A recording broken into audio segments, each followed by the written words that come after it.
Okay.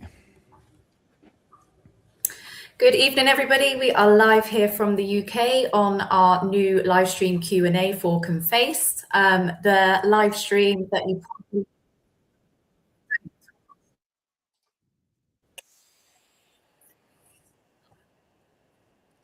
probably... Can you hear that? Well, you cut out for a second. It's not the BBC, what happened folks. there? We I don't know. Go again. Sorry. I've got a really funny, like, I can just hear everything repeating. It's okay this end. Yeah. Yeah, okay, it's for me as your well. end, I think. Run off and get some earphones and we'll carry on, Lauren. Maybe that will help. Guys, I can't hear you because I've got a problem on my end. Okay, no worries. We'll take over. Yeah, okay. I've got to go. I can't hear you. No worries, no worries.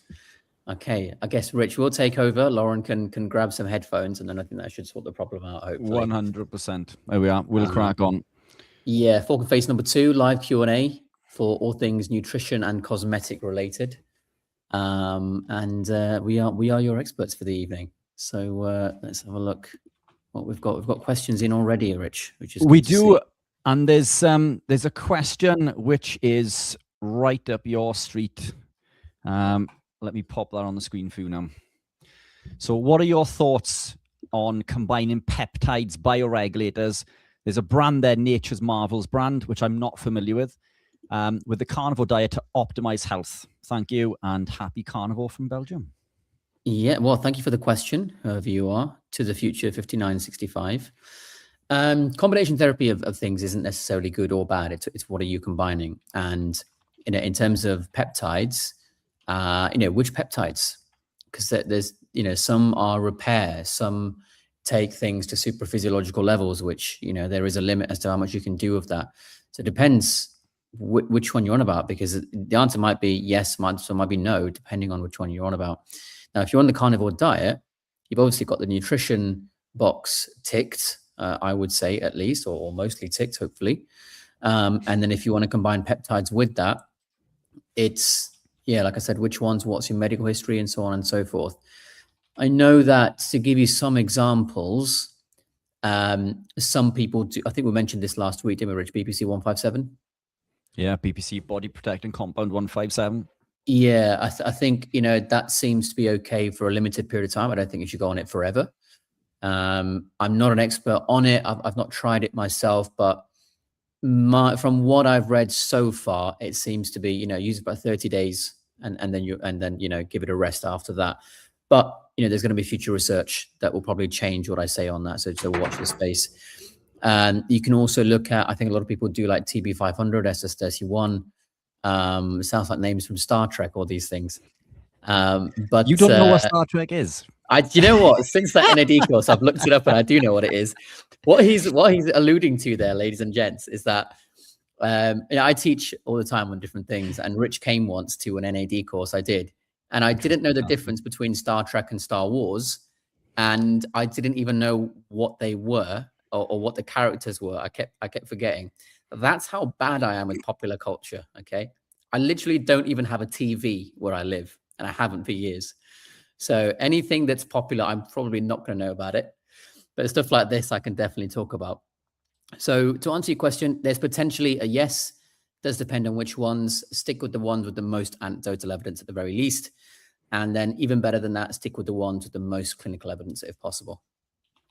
Yeah, I think that's a good answer. Like, this isn't always an awkward one, isn't it? Because it's, I think there are so many things that can be beneficial in the right circumstance, but effectively, like, a carnivore lifestyle will provide us with everything that we need, won't it? But it's, it comes back to, and you mentioned your NAD course, and it's, that was really interesting, because what you taught there was, how important supplementation of NAD could be in the right circumstance. But given somebody who has already healed their body, for them to supplement with said compound may actually cause problems, because there is an upper and lower limit, isn't it? It isn't a case of more of certain something, a certain compound is better. There is an upper and lower limit. And what I feel with the carnivore lifestyle is, if you are in a position where you are healed, Yeah. and you are med-free and you've been living the lifestyle for a prolonged period of time, I think certain compounds may be more problematic through the overexpression of certain pathways. That said, I think if you're new to the lifestyle, then supplementation of certain compounds may confer benefits depending on where you are, in the journey. But it's the NAD one was interesting. I mean, that's a question that comes up quite a lot. So it's while I'm putting up the next question, what are your thoughts still on NAD? Because that course was incredible, and it's a question that comes up quite a lot. Thank you. First of all, NAD. I'm still for NAD in controlled ways, because NAD plus NADH, there's a balance between those in the cell. You start messing that up, you're going to have problems. It's not something to just play with. So NAD, it can be beneficial, it can be problematic. As long as you understand what you're doing, how you do it, etc., that's the way to go. I mean, there's a lot of misinformation out there as well. And granted, potentially when I first started using it, there were things I don't know. I might have put misinformation out, but I'm much more experienced now, and I know much more than I did, back compared to years and years and years ago. For example, in my school group, we had a live call recently on how NAD works outside cells, because a lot of people go on social media and say, well, if you take NAD by IV or injection, nothing's going to happen because it's inside the cell. Nothing happens if you do it outside the cell. But actually, that's not true. We have good clinically observable evidence, empirically observable evidence, which you cannot disagree with, that it has roles outside the cell as well. And so it can work if you do those things, but it can, as you rightly said, become a problem. It's like water. We need water, but if you're massively hydrated already and you have more, it's going to cause problems. NAD is a similar principle in that regard. Yeah, 100%. What I liked about that course was your analogy in regards to the holes in the bucket. Yeah. Yeah. Do you want to get into that? I think that was an incredible analogy, and I've used it. I've used it many times. Yeah, you're very welcome to. Very welcome to. Basically, think of things that you need in your body as the level of water in a bucket. Obviously, if it's full, you've got enough. If it's full and then you start adding more, it's going to spill over, and you're going to have problems. NAD is like that. You have a certain level, the level of water in the bucket. And if you're doing things in life which is pro-aging, if you like, you get, and think of that as holes in the bucket and it's pouring out. So if you start adding some in, you may feel a certain benefit, but you're only going to feel a certain amount because you're still losing some. You haven't actually asked yourself, why are you losing NAD in the first place? What are you doing that's aging you, that's fighting the anti-aging stuff you're doing? What's the point of doing anything anti-aging if you're still aging, higher than average? You're fighting a battle. Fine, do anti-aging things, but find out what is pro-aging in your life at the same time. Very, very important to do that. And not a lot of people say that, because if you do that, you might not even need to spend any money doing anti-aging things. And I think that's the way to go. Always ask the diagnostics and not just a treatment plan. Yeah, fantastic. Let's get the next question, which is one for me. What was Richard's body fat percentage during competition? Something under 5%, and that's from Mika. Can I guess that, Richard? I know that you know this from Richard Smith Bingo. Well, I know I've heard you say it, but I don't remember the number. Okay. And I'm going to guess based on that picture behind you. Okay. Because that picture behind you suggests it's something like 3 or 4%. Yeah, pretty close. Okay. Yeah, what was that picture? So this picture, I was 3%. 3%. Wow. Okay.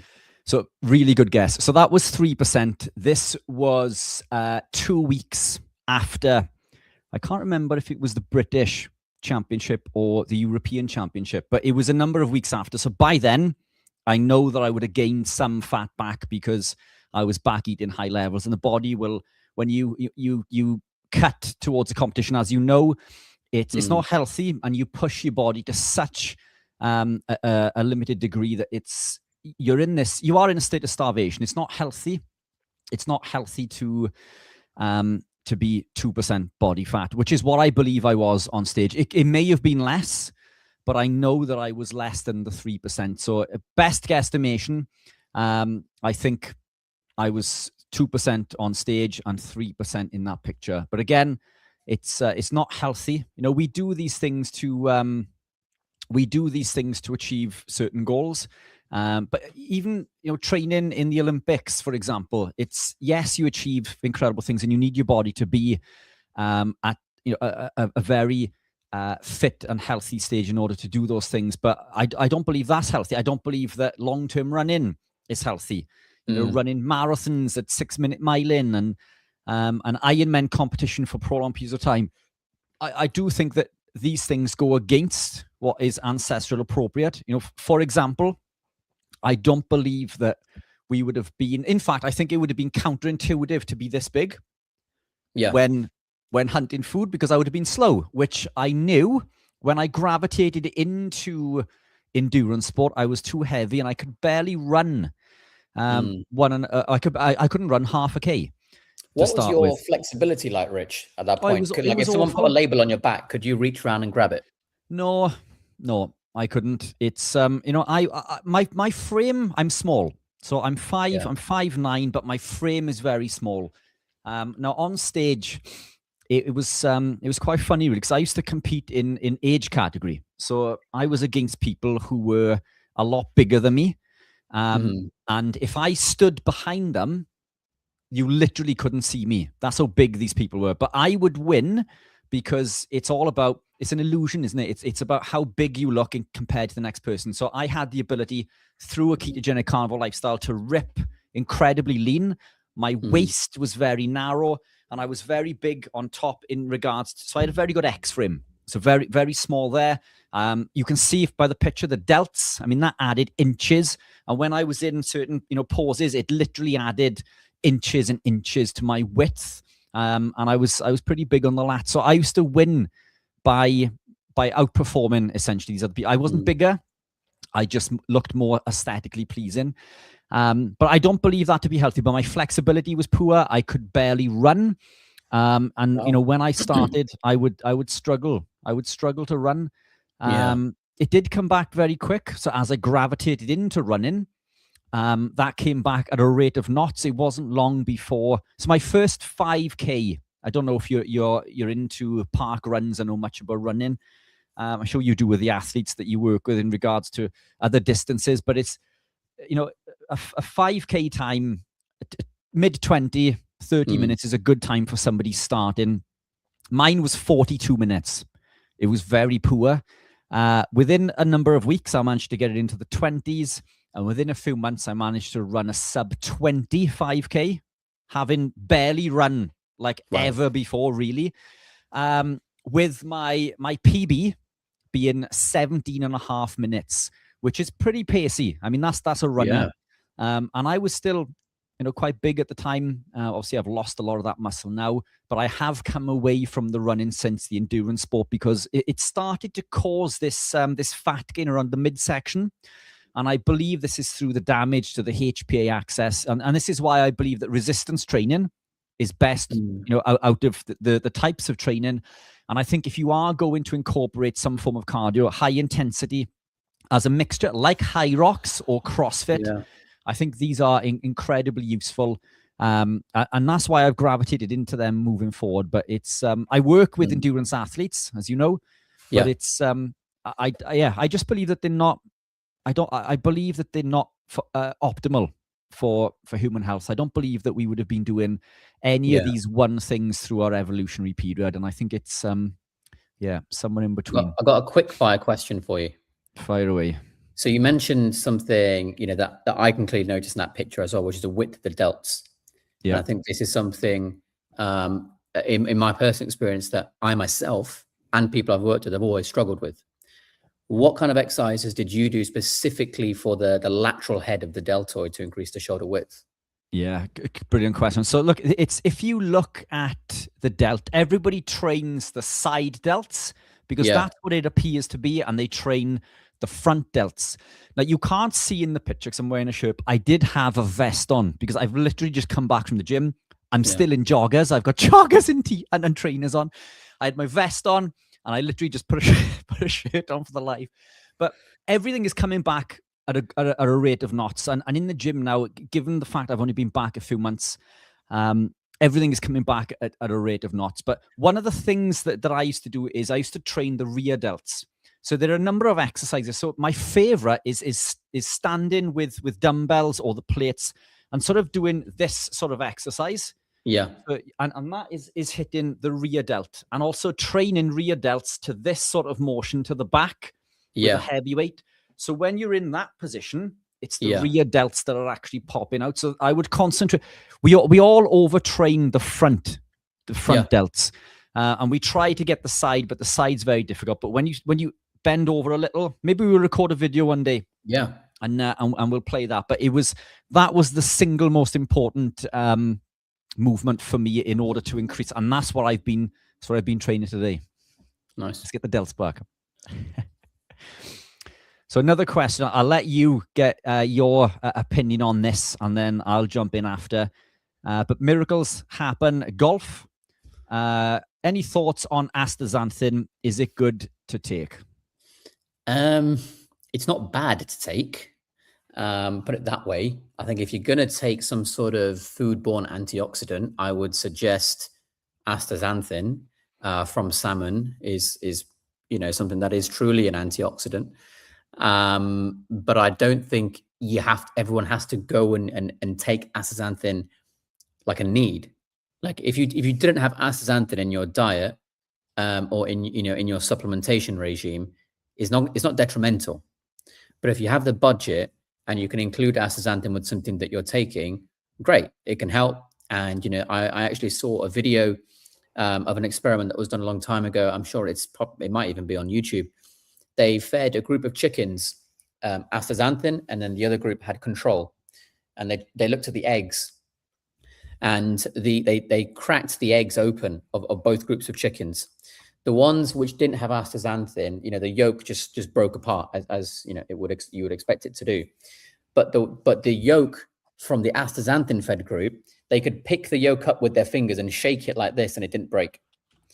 Now, of course, there are other factors that go into play in things like that, but I think it's an alarming example of what this might be doing to the body, and then possibly the type of benefit it's giving to us. So it can be good, but it's not an essential part of the human diet, is my rough nutshell answer. Yeah, I agree. I think it is a product or compound that I put into my electrolytes, as you know, which I have there. I'm not a fan of drinking from plastic bottles, by the way, but needs must. That's what I took into the gym. What flavor have you got there? So this is a new flavor that I've just, I don't even know if it's available to buy yet. This is pink lemonade. And I was going to say, because I didn't recognize the color. Yeah, this is the nicest one to date by a long way. Okay. I'll look forward to that. Keep an eye on the website. It's in the warehouse, ready to go. But we've recently just changed the formula of the electrolyte, so we're knocking this back by a week, and Abs is checking to see. Yeah, it's the nicest one to date, and it's going to be our best seller, I think. But yeah, keep an eye out for that. So pink lemonade, and I'm working on a new one. I'm working on an energy drink, which is going to be like a Red Bull flavor. So it's going to be like an energy electrolyte. All clean ingredients as always. But yeah, fantastic. Astaxanthin, as you know, so I use it in my products. It's the only carotenoid that doesn't begin its journey as a pro-oxidant. So when we look at antioxidants from plants, for example, that's a lie. It's a fallacy. These antioxidants don't exist because they begin their journey as a pro-oxidant. So we put an oxidant in the body, and the body sees this oxidant come in, and it increases these antioxidant pathways to remove it, such as glutathione. And basically, glutathione will be elevated, and it will bind to these oxidants, if you like, and remove it through the body through a process called glucuronidation. But what we see is this elevation of glutathione. Now, this can confer benefits. So it's called a hormetic response. But when we do it through compounds that we ingest, it's molecular hormesis. There are other types of hormetic responses, like environmental hormetic responses, which are things like cold water dipping, red light therapy, training, so on and so forth. Now, these work through different pathways. These are very different things to molecular responses of hormesis. Now, when we consume these toxins and this response happens, it can be beneficial in the short term. This is how medication works. And medication comes from plant compounds. And I'm not against medication, as any of the avid listeners will know, but I do believe that they're not things that we should be consuming every day. For example, you shouldn't consume medication unless you have a problem. If you have a problem, medication can help in the short term to address the symptom, but what's the cause? And 99% of the time, the cause is through diet and lifestyle. So we can take the medication in the short term to help combat. So if you go to the doctor with depression, they'll give you an antidepressant. If you go there with inflammation, they'll give you an anti-inflammatory. And that's fine in the short term. But what's causing the depression? What's causing the inflammation? And it's usually down to diet and lifestyle. So when we address that, we can come away from the medication. The problem with consuming these pro-oxidants long-term is it overexpresses a pathway which Dr. Abs knows very well, and it's the NRF2 pathway. The NRF2 pathway, Richard Smith bingo, can be very... about to say that. We'll have to explain what that is, I think. Yeah. Maybe we should all play it one day. Yeah. We'll explain that later. So it's this NRF2 pathway is expressed in the short term, can be beneficial. It can be beneficial in the short term. But when we continue to take said medication or pro-oxidant, it overexpresses this pathway and leads to the activation of another pathway called NFKB, nuclear factor kappa B. This causes damage and leads to inflammatory cytokines and a whole host of problems in the body, which basically means, in simple terms, plant compounds or these pro-oxidants in the short term may be beneficial, but we shouldn't consume them every day. I.e., if we're consuming plant compounds every day, I believe that they're going to be problematic. If we consume them when we're sick, they may be beneficial. But these pathways can be elicited when we are ketogenic and carnivore, and we become sick a lot less. Now, coming back to the astaxanthin, all of these other things will activate this antioxidant pathway via a pro-oxidant pathway. But astaxanthin does not activate. It doesn't begin its journey as a pro-oxidant. It's the only compound that we can consume, which it's natural. It comes in nature. It's found in microalgae. It's what gives salmon the pink color, and it's what gives the flamingos the pink color. It's found in nature, and it's nature's most powerful antioxidant. So coming back to what Ab says, if you have issues and you believe that there are holes to be fixed or filled, then I do believe that we can confer benefits to consuming said product. And I use it every day in the electrolytes, but do you need it is the question. I don't think it's going to be detrimental to put it in, but I certainly wouldn't go out of your way to put it in if you feel like there are no problems or issues there. Okay, let's read this next one. I'll let Abs jump on with this. To the future 9565. I am a heart patient and need to have dental plaque removed every 6 months. I need to take heavy antibiotics for this. How can I quickly restore my microbiome? Well, your microbiome can take less than a minute. If you eat something different, within 24 hours, it's different in your gut, and even in your oral microbiome. The issue is not how quickly can I restore my microbiome. That's not something you need to worry about. If you're a heart patient, that's what you need to worry about. If you do the right things to fix that, your whole body will start to improve, and your microbiome will be whatever it needs to be for everything to improve. So honestly, I think you're barking up the wrong tree there. You shouldn't worry about restoring any microbiome. You should worry about your nutrition and your lifestyle, and everything else will take care of itself. If you're a heart patient and you've got heart issues, then clearly, I would suggest, obviously I have no idea because I've never met you, I don't know any of your records, but I would at least hazard a guess that maybe your diet has played a role in that. And if it has, then diet will also play a role in whatever the microbiome is, orally as well as in the gut as well. So it stands to reason that the independent variable there is the diet, and the dependent variables are cardiac status and microbiome. So you need to look at a scientific perspective of dependent versus independent variables in scientific experimentation. Understand that what you're asking about and what you have is a dependent, and you can only control the independent because they're under conscious control. And so you need to ideally look at the diet and lifestyle. Both those things will take care of themselves for sure. In fact, I think, if I'm not mistaken, I have a video on my YouTube channel where someone's arteries were cleared. I think it was 70 to 99% blocked, and then it went to 0%. with just Wow. carnivore. And that will be on my channel somewhere. And they didn't worry about microbiome, because that will worry about itself. So I would say you're definitely barking up the wrong tree there, personally. Anyway, I don't know if you would agree or disagree, Rich. Yeah, completely agree. And I think, as you say, it's definitely diet and lifestyle related. You have an incredible video on biochem in your school group, which explains in detail the process of glycation and how that contributes to, arterial plaque and things. Yeah. So it's that's incredibly beneficial. So anyone looking for more information on how to learn more about biochem, then check out Abs's channel. But yeah, completely agree. There's a comment here from Broody Molly. I love your work, gentlemen. We've got to put that in. We've got to get that in. Thank you very much. Thank you. And we've got Lauren coming back in. There is a question in here that Lauren can answer. And in fact, she is the expert on this. Can you hear us okay, Lauren? Don't say that. I can hear you. Can you hear me? Okay, cool. We can. Perfect. We can. Okay, that's good. Welcome back. Yeah, thank you.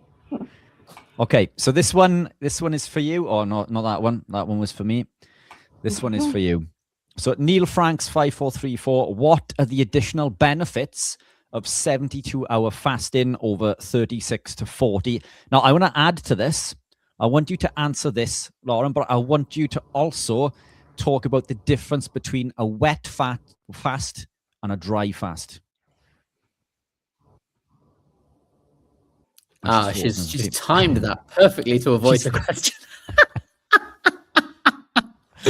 Rich, why don't we table that question, because I'm sure Lauren will come back, and then we'll do that question when she's back. Let's table the question.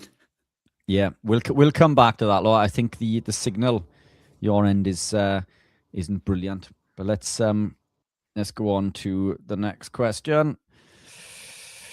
That is a brilliant question, which we did discuss in our school group actually last week.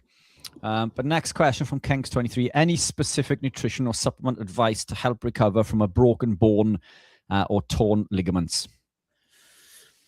Have you ever broken a bone or ligament, Rich? Yes. Well, I've broken a bone. Which one, can I ask? In my foot. Football, rugby, something like that, I'm guessing. Oh no, it's I jumped off a roof. This, for full disclosure, I was very young. This was pre-carnivore, and it was after I watched a film in the cinema. It was something like The Three Ninjas. It was about a group of brothers who learned ninja, essentially, and I thought I was one of these, and I climbed my roof and just jumped off and just realized that, yeah, real life isn't the same as films. I haven't broken a bone since I've been carnivore. Yeah. I've had very few injuries like that. I have broken a bone in my finger here. That was a slightly more dignified way of breaking it. I was goalkeeping, and the ball basically came and hit, and I had a piece of the bone actually came off. It's what's called an avulsion fracture. In terms of nutrition advice, the standard nutrition advice that Rich and I would give doesn't change. So I wouldn't change anything along those lines. In terms of supplementation is for the purpose of replacing something which your diet doesn't give you. So if your diet is good enough, you don't need supplements either. But in terms of beyond that, as bonus territory, where you're looking at nutraceuticals, I think there's a lot you could use. There's so many options that we have nowadays, and some of these may be appropriate for you, some of them may not. You would need to see someone individually, but we've mentioned a couple already. We've talked about NAD today. We talked about BPC 157. These are a couple of options. NAD is very widely used. BBC is becoming to be very, very popular now. A lot of people are using it and talking about it and giving their anecdotal evidence, which is better than nothing, and it is useful. So I would say if you want to go into beyond diet and supplementation, look at things like those two. I don't think there's a huge amount that you would need to do beyond those, but beyond diet, do think about getting adequate sunshine. You need your vitamin D. It's very, very important. And make sure that you don't skimp out on the fat on your meat, because you're going to get, that's where you find vitamin K2. And the K2 is very crucial for calcium regulation in the body. And if you're trying to work the osteoblastic and osteoclastic activity in the body to make sure the bone is where it needs to be, you're going to be using that enzyme very, very well. So never skimp out on the fat. And if for a temporary time period you need to add in a bit of vitamin K2 into the diet, I don't see anything inherently dangerous or unsafe about that in a situation like that. I would recommend Super K, 2 words or 1 word, 1 letter, Super K, by a company called Life Extension. I have no affiliation with them. I have no discount code, no affiliate link, nothing like that. But that's a good way of getting some extra vitamin K2 for a temporary situation if you need it. But other than that, I don't think there's anything major. You could, again, add in bonus stuff like LED, perhaps, wherever it's broken. I know professional footballers, professional Premier League clubs use LED, and they force that radiation where the injury is, and it does get quicker healing. That's very, very powerful if you can do it every day. But it depends on how good your device is, what the fluence is of your device. Fluence is a measure of how much radiation is going in. And that would be, if you've got a clinical device, go for a clinic that has a Dermalux, DERMALUX. If you're at home, you're never going to get as much fluence or power, if you like, quote unquote. But if you are going to use it at home, the one that I prefer currently is the Style Pro. Hopefully with all that, you got some nutrition stuff, lifestyle stuff, devices, and then some injectables potentially as well. And all of that together, I'm sure would do a great job. Yeah, fantastic. I completely agree. And I think it's, coming back to what you, just to reiterate what you said, protein and fat are key to this. I mean, protein, people look at bone as being calcium, but the dry weight, like 40% of the dry weight of bone is protein. The rest is minerals. So we can think of protein as, or bone as mineralized protein, if you like. And there are a number of things that we need, protein being one of the most important. Sodium, which is one that everybody misses out, because sodium is directly correlated with the absorption of the calcium to the bone. And we need phosphate. And those are the 3 main things that allow us, yes, and obviously calcium, but we can't build and repair bone, without protein. And it's the one that's always overlooked. We can slow down the degradation of so if we suffer with osteoporosis, for example, if we take calcium supplementation, we can slow down that degradation, but we can't reverse it. But increasing the protein, and studies have shown this, increasing protein can reverse osteoporosis and osteopenia. So yeah, diet, critically important. Let's get on to the next question. So we've got lots, they're piling up. So James Slevin, 6885, recently read a study out of China that said animal-based diets improved longevity, but mTOR activations should be reduced because they promote aging. Any clarification you can provide on this? And I know this is right up your street. Well, I was going to say, what a perfect question for combining both our perspectives, because I think it's both our streets for different parts of that question. First thing I would say is, a study can say that an animal-based diet improves longevity. A study can say anything. Doesn't mean it's the case. Now, when a study says something like that, that's an opinion. It doesn't mean that that's a fact. Because how do I know that without even knowing which study you're referencing? Well, what's animal-based? That needs a definition. That's an opinion. What's longevity? Okay, you have to define that. And if you're saying, well, it's how long someone lives, well, you can't inform on that, because you have to monitor someone from birth to death, and then the longevity. If you monitor them for 8 weeks, you cannot inform on longevity, on a total lifespan. Utterly impossible. And it's scientifically invalid even to do that. So I can tell straight away that, potentially it's a study not worth looking at whatsoever. So, you should forget that.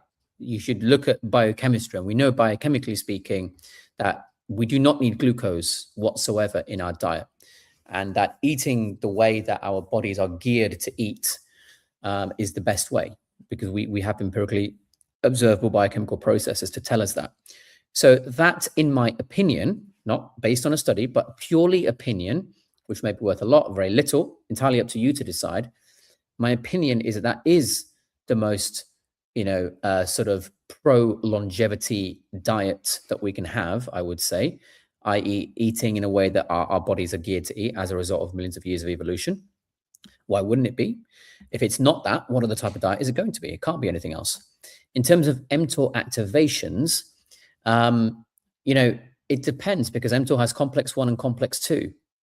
And there are many different parts of all these things. And one part being activated is completely different to another part being activated.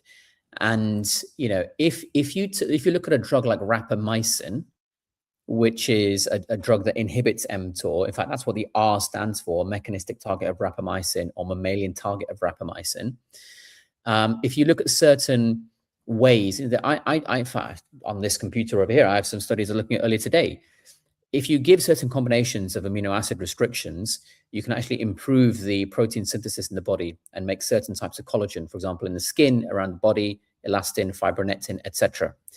But then if you give that with rapamycin and you shut down the mTOR, which is what it does, none of that is done, and potentially it reduces.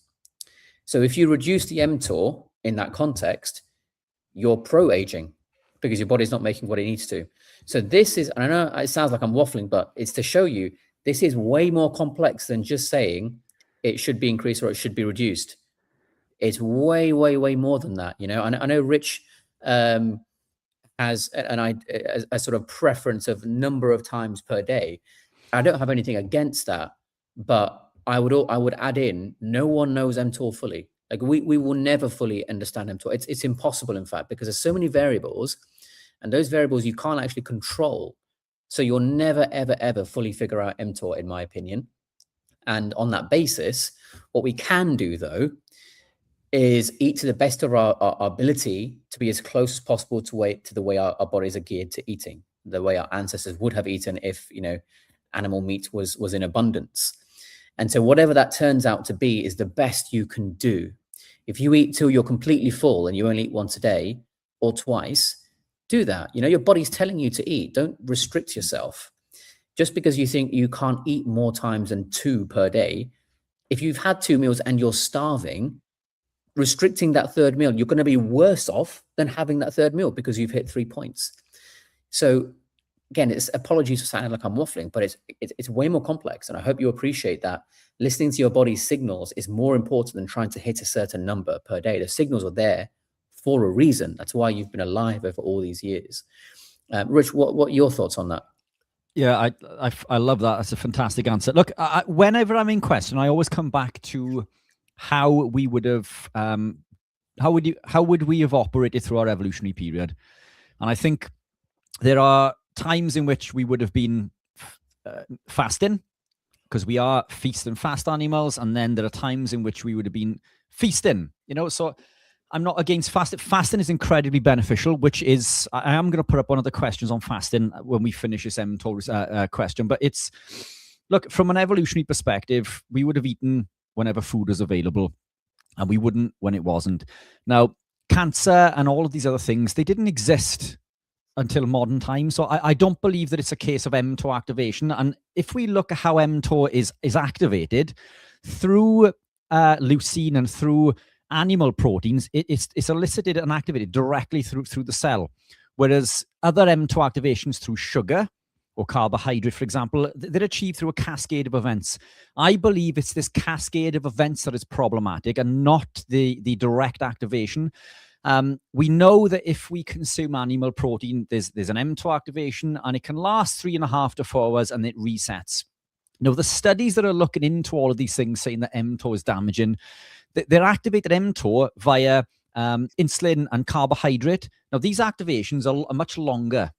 They last way, way, way longer. And this, I believe, is where the problem is coming in. It's coming in from this cascade of events, this process of activation, instead of being activated directly. So I don't believe that they are one and the same. I believe that activation via hypertrophy or resistance training and animal proteins is very different from other activations like carbohydrates and insulin responses and IGF-1, for example. I think this is where the problem is. So I believe that animal-based diets do improve longevity. And this is an important topic that you mentioned. How do you increase longevity? Well, you can't really, because you're given this amount of time to live, if you like. Yeah. However long the human body can last. But what you can do is you can reduce that amount of time by consuming the wrong type of stuff, exposing yourself to toxins, not doing the right things. And now your lifespan comes down to 70, 80, 90 years of age. And this isn't disputed within our industry or any other industry for that matter. The human body is capable of living to 120 years of age. So let's pretend that we come into the world, we're given 120 years. Now we're exposed to toxins, mold toxins, we're eating the wrong diet, we're consuming seed oils, grains, lots of carbohydrates, which are causing glycation and oxidative stress. Now this 120 has been reduced. Now we look at 70 and 80 as being a nice, good age to reach. Whereas the reality is 50 and 60 is middle-aged. So I believe that exactly what you say, we can't improve the longevity, but we can certainly reduce. And I think a clean animal-based lifestyle is the best way to do this. And we know from studies done on the telomere, so the chromosomes within the cell, the X and Y chromosomes, if we were to reach into the nucleus and take these out, there's a little cap on the end, and that's called the telomere. Every time the cell divides, this is reduced and shortens. Red meat is the only thing from any food source that has ever been shown to increase the length of the telomere, which you could cross-reference to some form of longevity. So I do believe it's not the mTOR activation. I think how long, how often, and what is responsible for that mTOR activation. I do believe that there's, as you say, there's a lot of nuance to this. Okay, I'll read this question. I'll let you jump in if you want to, and then I've got my opinion also. Do you think dry fasting could help reduce or eliminate eye floaters? I have them in both eyes. 35-year-old male, about 90% carnivore, with 10% unfortunately coming mostly from sugary drinks.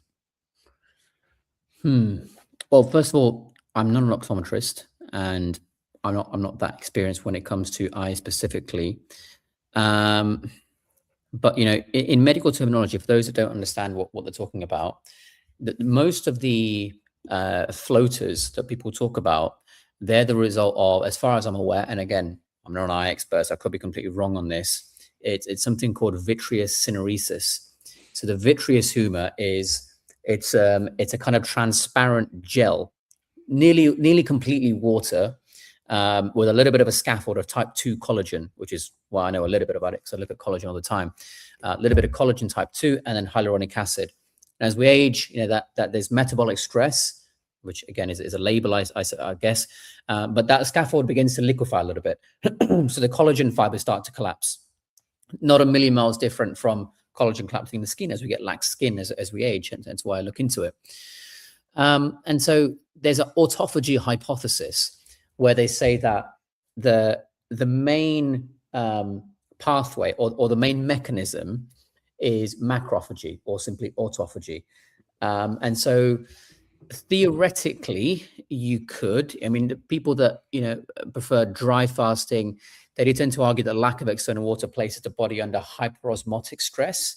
And maybe you get, some issues with that, where the body might start to break down adipose tissue, which might be good in some cases, and damage proteins at an accelerated rate. So you harvest the hydrogen and the oxygen. Now, in the eye, though, the hyalocytes, the vitreous humor contains like a really, I don't know the number, but it's got like this small population of hyalocytes, certain types of cells, and they're responsible for maintaining that matrix. So in theory, I guess you could say that stimulating autophagy could improve the clearing of debris using these cells. I'm not entirely sure if there's any experiment that's been done on it, but if you were to look very critically on this, you've got to address the pharmacokinetics of the eye. The vitreous humor is avascular. It's one of the few areas of the body which is vascular. Scar tissue is avascular as well, for instance. I do a lot of cosmetic work. What that means is there's no blood flow. So most of the metabolic cleanup, which that happens via slow diffusion through the ciliary body and what we call the retinal pigment epithelium, the RPE.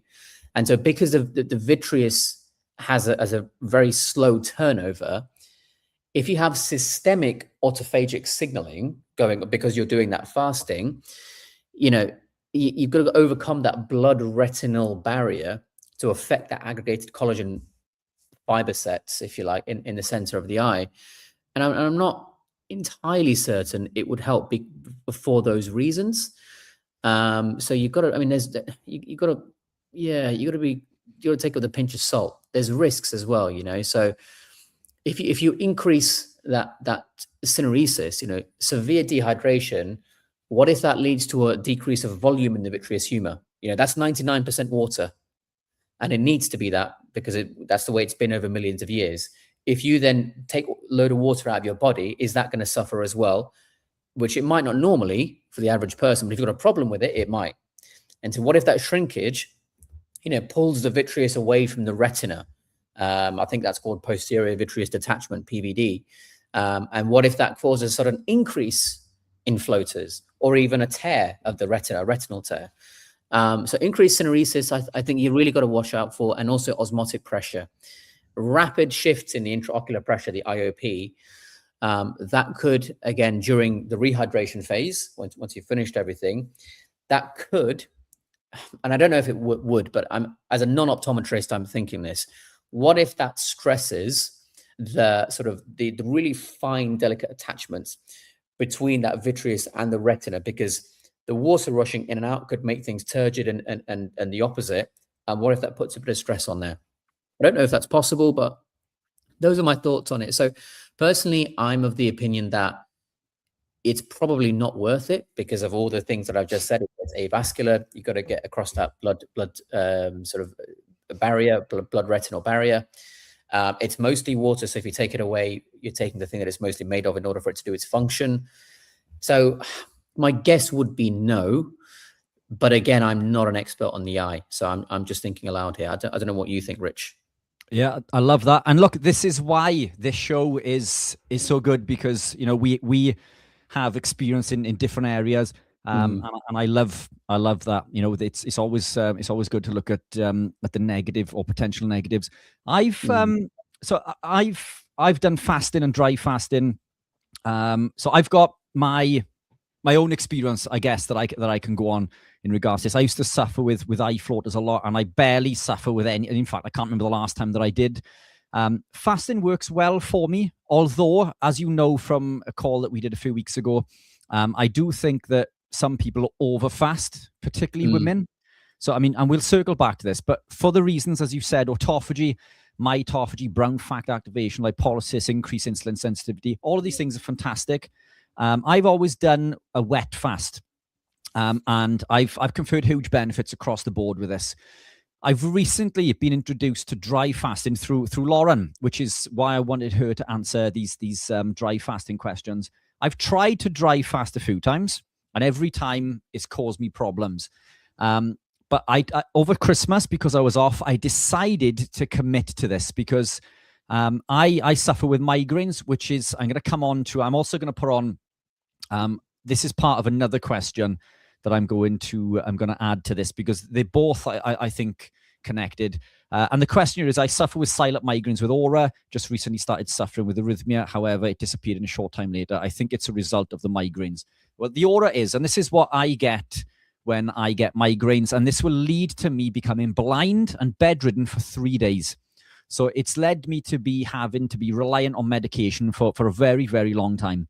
Keto carnivore has allowed me to come away from the medication, for which I was on 3 different medications for a very, very long time, daily. I don't take them anymore. But should a migraine with the aura kick in, I need to take medication, otherwise I'm out of action. Fasting and keto carnivore has helped basically reduce these to such a degree that I barely suffer with them, but I still get a few each year. Now, Lauren suggested that I try a dry fast. And basically, I'm concerned because whenever I dry fast, as you say, the body loses the water. This leads to dehydration, which is what leads to my migraines.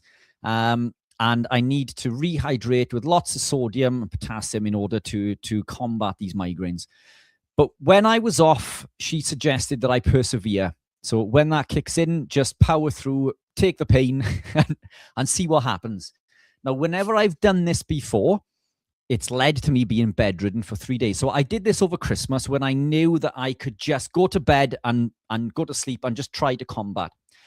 So I did the dry fast. I managed to go 28 hours. No food, no water. And the goal was to do 24. And we did this in our school group. So the school, all the, some people in the school group participated in this. Some did 16, 24, and a few went beyond. 28 hours in, the aura kicked in. And I thought, that's it. It's caught up with me. I went to bed and I thought, I'm just going to persevere. I'll curl up in a ball and cry my eyes out and do whatever I need to do. Anyone who suffered with a migraine can attest to how damaging it is. It isn't just a headache. It's so much more than that. I woke up in the morning migraine free. Now, this is the first time in nearly 15 years that I've managed to combat a migraine without any medication, without any water or any electrolyte. Now, I continued. I went on with this dry fast and I lasted 3 days, no food, no water. I went through aches and pains in my body. Now, this is something that Laura and I are going to present on in school very soon, because when you look into the process that happened with the sirtuins and the mechanisms behind a dry fast compared to a wet fast, the body makes metabolic water. By day 3 or 4, I think in a normal state, the metabolic water increases. If you're already keto carnivore, this happens a lot sooner. And we see this in the urine. So basically, you collect your urine for these days and you see the amount of urine increasing as you're going deeper into, and it baffles me, because it's like the amount that you're expelling is increasing even though you're not consuming it, because your body's making this metabolic water. The lack of water allows the body to combat the diseases and the bacteria and the viruses in the body. I used to suffer with cold sores and I haven't had one since. Now, this is the big thing for me. I have not had a migraine since I did that dry fast. And the goal for this was to combat my migraines, because there's been anecdotal evidence of people curing their migraines, amongst other things. And we're talking like extreme things that I don't want to mention on the live because I don't want to get banned. This is the reason I did the dry fast. And I broke at day 3 because I just, like, I could have continued, but I really wanted to drink some water. Now, Lauren has done 8 days dry fasted, 9 days of a fast. That 9th day, she broke with water. So she's done 8 days dry, 9 days basically fasted. And she's reversed and cured all sorts of things. And I don't want to steal her thunder. So when she's able to get back on, maybe next week or in school, we get into more details in regards to this. But touch wood, I haven't had a migraine since. And when I get a migraine, and the other migraine sufferers can attest to this, once you get one, it leads to this this cluster of migraines where you get them over a period of days, and it doesn't matter what you do, you're constantly fighting. I haven't had any aura, any sign of a migraine since I'd done the 3-day dry fast. And again, coming back to the floaters and things, all of these things have gone. So it's only anecdotal. There is evidence behind it. I don't quite understand all of the mechanisms yet. I am researching.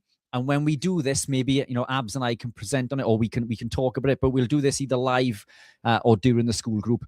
But it's, I'm a big fan. So I've only tried this once, and the benefits that I've seen, it was very hard, by the way, but more coming on this. If you want to get more information, sign up to school. The information, the link is in my chat. But yeah, dry fasting, I think incredibly beneficial. So one to be looked at. Now, a good comment here from DC Rebuilding. We produce our own antioxidants and get them from the carny diet. Breathwork will increase production, but not needed to supplement. And I thought that was incredibly beneficial. Do you know who that is, Rich? Comment. I do not. That's Dave. So Dave had terminal, quote unquote, terminal brain cancer many years ago.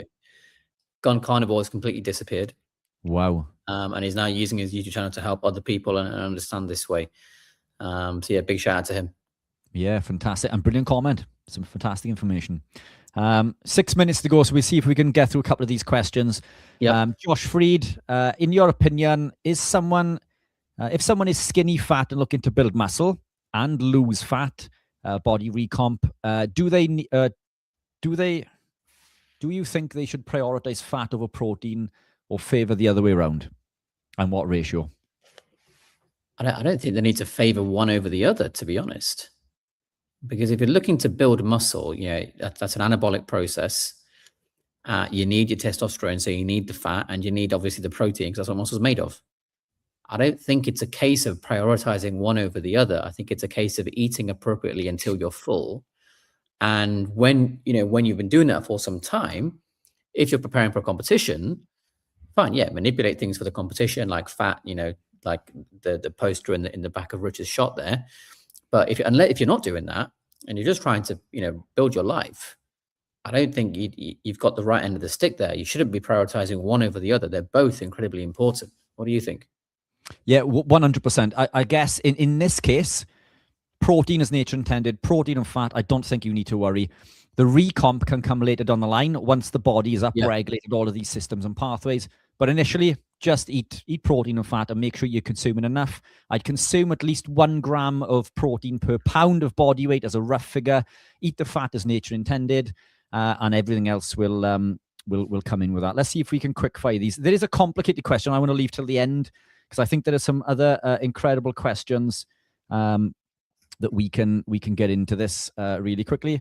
Lovely within. I'm 22% body fat female, been carnivore for 10 months, 0 weight loss, playing around with macros. I've tried 80-20, 70-30, and now I'm trying 60-40. Most optimal way to break this plateau. I mean, first of all, what's carnivore in this case? I've seen cases like this and they say carnivore, but things aren't quite right. You can be carnivore, but still gain weight in an unhealthy way because the amount of dairy you're having, as an example. And so this is, and I'm not trying to avoid the question, but this is an individual consultation type question. All me and Rich can do here is talk generally. And generally speaking, you've got to look at what is making up your carnivore diet. Two people can both be carnivore and be eating completely opposite of each other. And I think that is the main issue, I would guess. But of course, I know nothing in any detail. And it's not necessarily about the macros. It's about all the whole food groups that you're eating in there. Get the dairy out, get the eggs out, and try that for a change. If they're in there, they may not be. I don't know. But the optimal way, maybe even throw in a fast here or there, like we've been talking about today. But I would guess the main issue is what you're actually doing that you're classing as carnivore.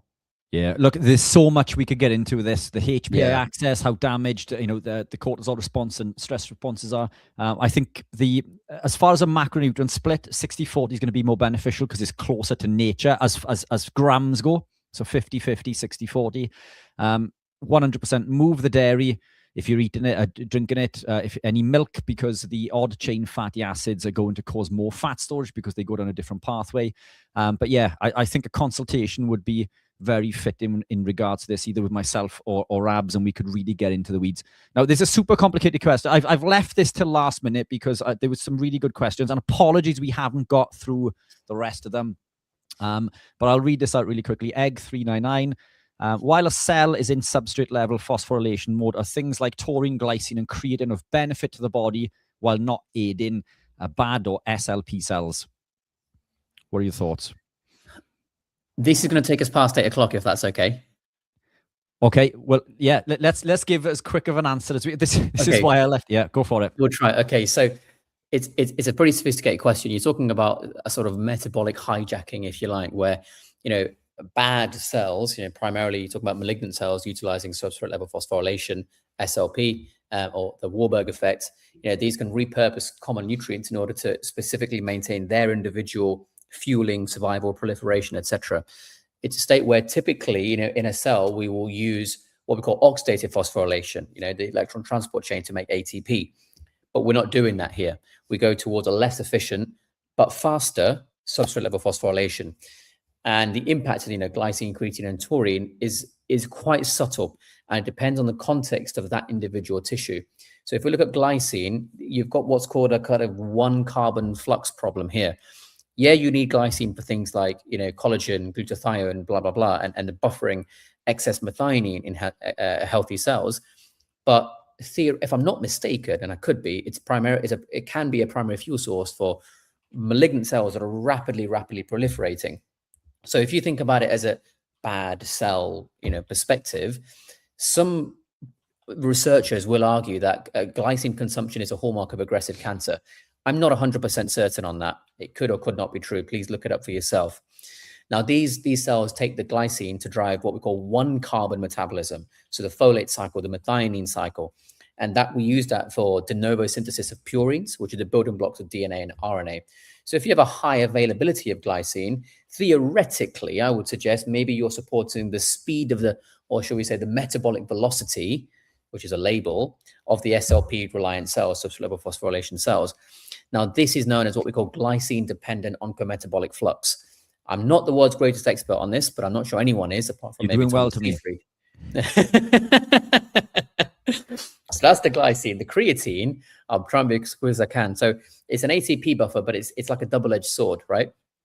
I would suggest the role is controversial because of its surprising efficiency at recycling ATP. So in healthy tissue, we have a benefit. It provides a phosphagen buffer, and so it allows for immediate energy in metabolic requirements without taxing the mitochondria, which is very, very crucial. And so it's been shown, I think, again, I could be wrong, to enhance the anti-tumor immunity by boosting the sort of metabolic energetic capacity of the CD8 plus T cells and macrophages. Now, the SLP risk, the substrate level phosphorylation risk, could suggest that, if you've got a bad cell, quote unquote, particularly in certain types of cancers, maybe colorectal, pancreatic, they, as far as I'm aware, I remember in Cancer as a Metabolic Disease, I remember reading in there that they overexpress a creatine transporter, SLC6A, SLC6A8, I think it is, but someone can look it up. Now, they use a creatine kinase system to maintain their sort of local environment's ATP levels when it's being invaded, when it's metastasizing, and especially when you consider the fact that a tumor mechanically is quite stiff, unlike, say, the skin as an example. And I think that's what they call bioenergetic mechanosensing in that particular place. Now, the final one, the taurine, I think some people would suggest, and I don't know if I agree or disagree on this, but I think some people would be willing to suggest that it's the most sort of safe or protective regarding cancer metabolism. But I think that's highly controversial, and I don't know whether that will ever be proved or not.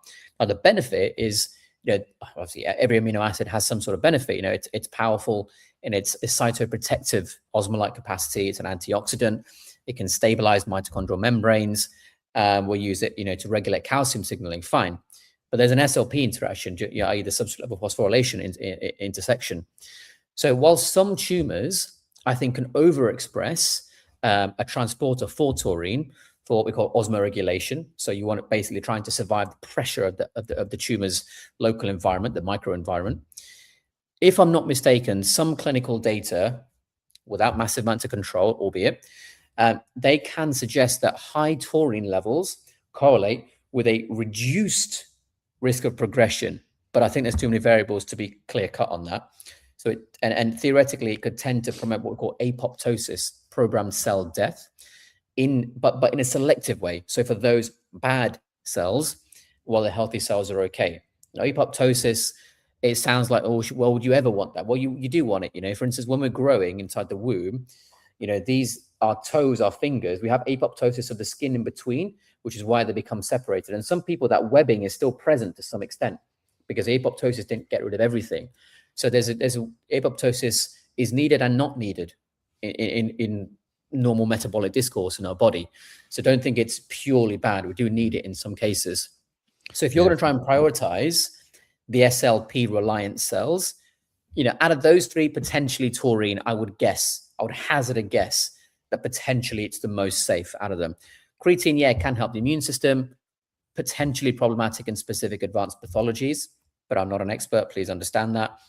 Glycine, again, essential for health. It should be balanced, though, as with every amino acid, and its role in the folate and methionine cycles make it, theoretically, at least for my view, a favorite substrate for cells with a high proliferation or proliferative activity.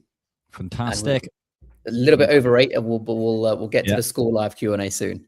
Excellent. Abs, brilliant. Thank you all for amazing questions. Apologies we didn't get all of them. Come back next week or join us live in school now as we transition over there. Abs, gentlemen, thanks as always. See you guys on the other side.